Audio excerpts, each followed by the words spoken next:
नमस्कार. मानगा बांबू कोकणामधला बहुउपयोगी व कमर्शियली महत्त्वाचा एक बांबू प्रजाती आहे. ह्या बांबूच्या रोपांची शेतकऱ्यांमध्ये खूप मागणी आहे.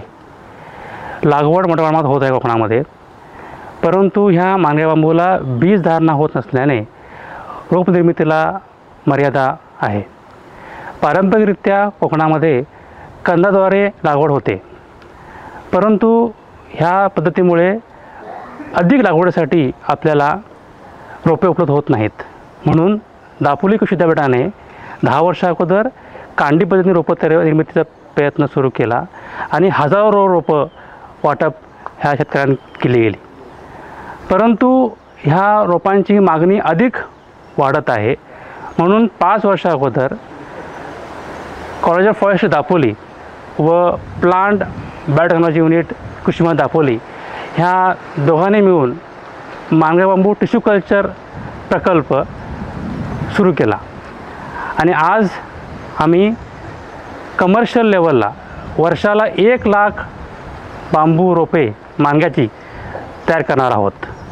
ऊतीसंवर्धित बांबूची रोपे तयार करता येतील का यावरती अभ्यास करण्यात आला आणि आता आम्ही यावर्षीच एक शिफारस केलेली आहे आणि त्याप्रमाणे आज आपण बांबूची रोपं कशी तयार केली जातात आणि त्यापासून बांबूचं बेट कसं तयार होतं ते आपण बघणार आहोत. ऊती संवर्धनामध्ये आपण एक छोटासा भाग आपण जर बघितलं तर हा एक नोड ज्याला म्हणतो की ज्याच्यापासून फुटणारा जो भाग असतो तर तो फुटणारा भाग आपण हे करतो याची निवड करतो आणि छोटासा एक 3 सेंटीमीटरचा भाग घेऊन फक्त त्याचं ऊती संवर्धन केलं जातं.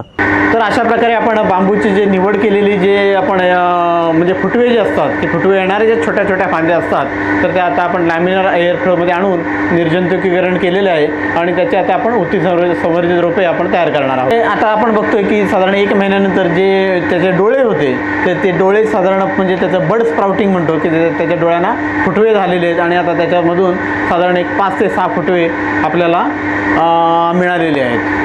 आता हे फुटवे साधारण आपण कंटिन्यू करत साधारण 7 ते 7 वेळा म्हणजे 1 महिन्याच्या अंतराने 6 ते 7 वेळा हे वेगवेगळ्या मीडियामध्ये इनॉक्युलेट करायचे असतात आणि मग एकदा मीडियामध्ये इनॉक्युलेट झाले की त्याच्यानंतर मग त्याला आपल्याला मोठ्या प्रमाणामध्ये जर बघितले तर त्याला आपण फुटवे जे असतात ते फुटवे आलेले दिसतील.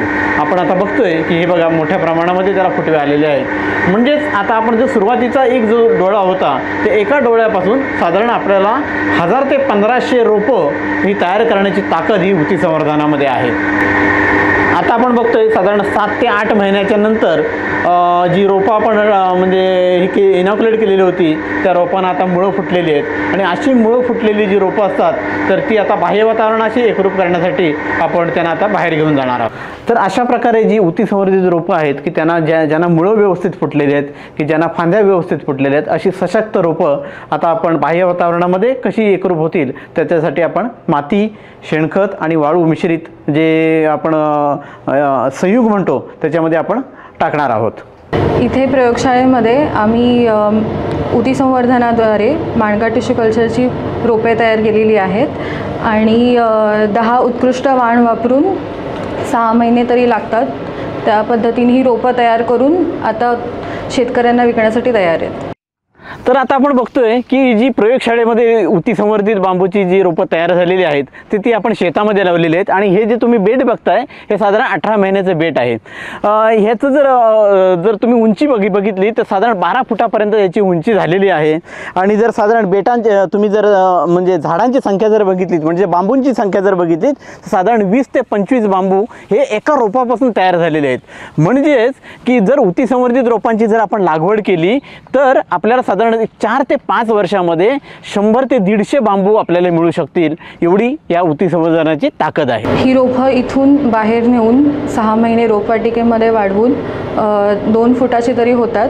त्यानंतर ती शेतकऱ्यांसाठी विक्रीला उपलब्ध आहेत. विद्यापीठाच्या वनशास्त्र महाविद्यालयाच्या रोपवाटिकेमध्ये मिळतील. हा व्हिडिओ जर तुम्हाला आवडला असेल तर लाईक करा, शेअर करा आणि DBS KKVच्या चॅनलवरती सबस्क्राईब करा.